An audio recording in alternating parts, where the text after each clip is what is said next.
शुभ सकाळ जय जगन्नाथ मोर गायत्री मिश्र चैनल आपण मानक अनेक अनेक स्वागत। आज होछि पवित्र सावित्री अमावास्या सेथिपाई आपण समस्त को बहुत बहुत शुभेच्छा आ शुभकामना। एठी मु सबु सजाड़ी की रखी देइछि आ सजाड़ीबा पूर्वरु जगाटी को भल भाबे स्वच्छ करि नैथिली गंगा जल रे स्वच्छ करि नैथिबा जगारे गोटे खटुली देली से खटुली की मध्य धोई नैथिली। तापरे मु गोटे आसन पकेइली नाली रंगर आसन मो पाखरे थिला तो पकेदेली जो कलर रे जो रंग रे पकेले भी चलिबो। तो तापरे मु लक्ष्मी नारायण फोटो को आनी बसाई मु लक्ष्मी नारायण फोटो को सावित्री व्रत रे रखी पूजा करि थाए। हर पार्वती को मध्य रखी पूजा करी हबो तो मु लक्ष्मी नारायण को रखी पूजा करि थाए। सेतिपाई लक्ष्मी नारायण को स्थापना कली विराजमान कली ठाकुर को विराजमान करि सारिबा परे मु कलश स्थापना कली। तापरे शाल पत्र रे हळदी गोळा अक्षत देई घट स्थापना कली आउ शुक्ल धान मध्य देई परिबे। तापरे कलश टिको बसाई नेली सही कलश रे गोटे गुआ देवी। तो आपण माने जानी थिबे केमती घट बसा जाए तो सही परी भाबे मु घट को बसाई नेली। तापर सेतिरे आंब डाला को थोई देली आंब डाला ऊपर गोटे पात्र बसाई सेतिरे हळदी अक्षत चावल को देली। सही अक्षत चावल ऊपर गोटे गुआ को देवी। गुआ बदल रे नड़िया मध्य देई हबो जे जेमती देई परिबे। मो पाखरे गुआ थिला मो गुआ दे देली।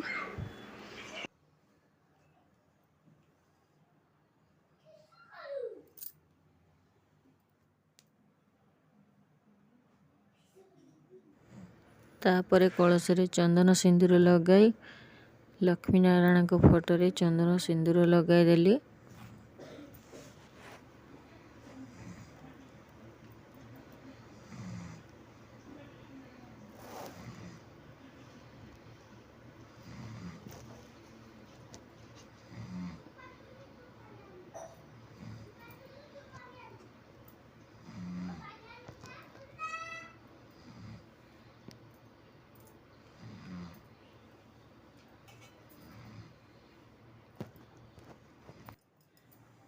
तापरे फूल और दुब अर्पण कली।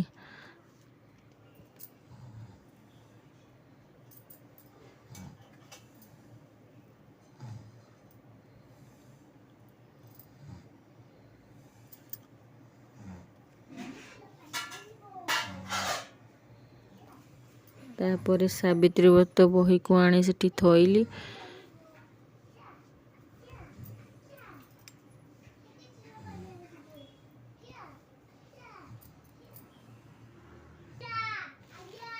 तापरे दीप नगे नेली।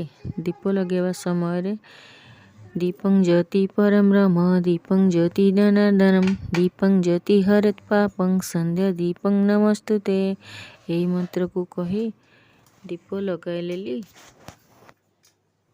अक्षत चावल गुआ और पुष्प को नहीं मु संकल्प कली।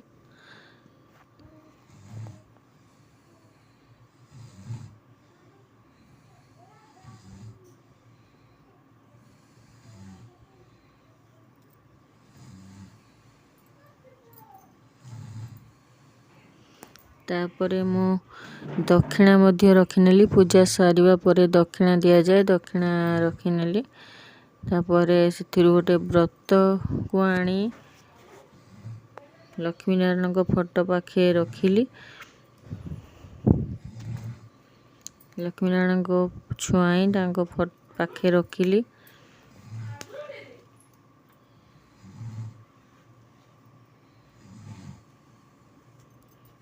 तापरे मोर साड़ी शंखा सिंदूर जहा किछि लक्ष्मी नारायण को फोटो पाखे थोई सेतिरे पुष्प चंदन सिंदूर लगाई नेली।